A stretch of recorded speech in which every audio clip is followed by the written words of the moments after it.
Praise the lord. ఎలా ఉన్నారండి? అందరూ బాగున్నారు కదా? ఈరోజు బైబిల్ గ్రంథం నుంచి 136 కీర్తన 5 నుంచి 14 వచనాలు చూద్దాం. తన జ్ఞానం చేత ఆయన ఆకాశమును కలుగజేసెను, ఆయన కృప నిరంతరముండును. ఆయన భూమిని నీళ్ల మీద పరిచినవాడు, ఆయన కృప నిరంతరముండును.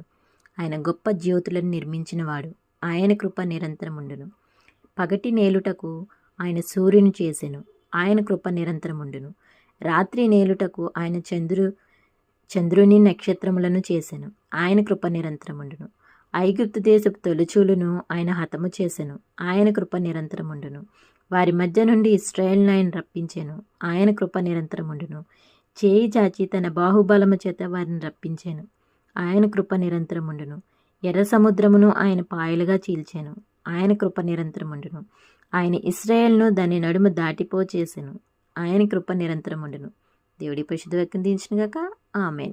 మే గాడ్ బ్లెస్ యూ.